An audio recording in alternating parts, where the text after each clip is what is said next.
I was in Hawaii. I was 9 years old. My father was the head of education, PhD. Very smart man, good guy. And for some reason, we moved across town and I went to a school with rich kids. So this is a little town called Hilo, Hawaii. That's not on the map anywhere, but it is. It's a sugar plantation town. So when I was 9 years old, I moved to this rich kid school. And suddenly I realized I was poor because it's relative, as Einstein, it's all relative. And my classmates were mostly white guys. And I was one of the few Asians in the class.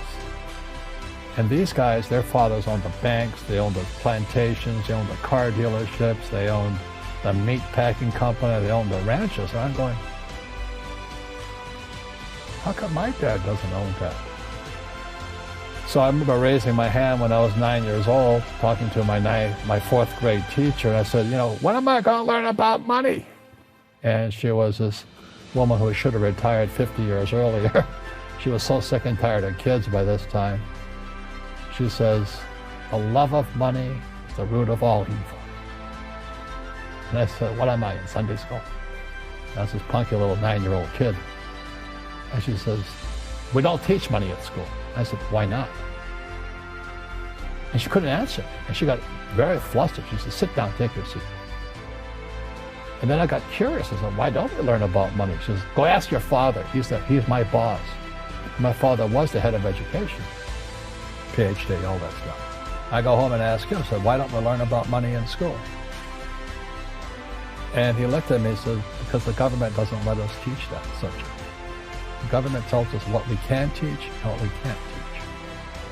And I thought that was strange. And I said, but aren't we going to school to learn about money? He says, no, your job is to get a job. I said, but you get a job to earn money. I've never seen a kid, like they're playing football or baseball, whatever the sport is, and they go onto the field and they meet their hero. They'd be like meeting David Beckham or somebody like that. Well, to me, Jim Rickards and Noami Prince and a lot of the people I run around with now were my heroes. I mean, they were the guys on the field.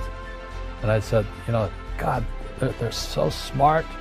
They're insiders into this world. And so to actually be sitting next to Jim and working on projects together, and I'm going, why am I here?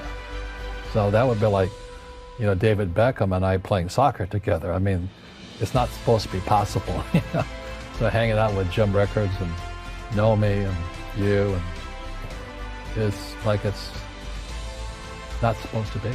It's impossible. But dreams do come true.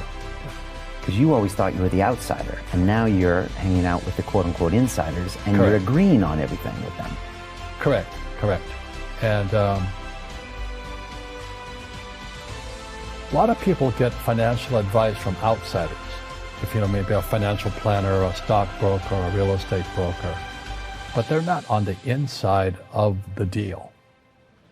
And one of the reasons I like being an entrepreneur and being a real estate guy is I'm always trading from the inside. I know the deal. I'm part of the deal. I am the deal, But the average person who buys like stocks, bonds, mutual funds, ETFs, and saves money, they're outsiders.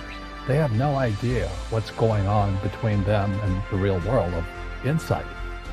So Jim Rickards and Noami Prince, they were, Jim was with the CIA, Long-Term Capital Management, the Pentagon, and they're the inside on what's going on with money. Noami Prince was with Solomon and Lehman Brothers and Goldman Sachs. They're insiders. And I was this little guy on the outside trying to figure out, what are those guys doing? How are it's almost like, what's the wizard doing? How is the wizard pulling these handles and all this? And we're all outside jumping around doing as they tell us. You should save money. Okay, I'll save money. You should buy stocks. Okay, I'll buy stocks. You should put some money in bonds. Okay, I'll buy. I said, there's a wizard in there. I want to know who that wizard is. And so Jim and these guys are as close to the wizard as I could get. How does a 9-year-old kid in Hawaii, a poor kid, get to this point? Yeah. Well, I wasn't poor by most people's standards, but I came from a family with a poor attitude, if you know what I mean. Because rich, poor, middle class, poverty starts with a fundamental attitude. So I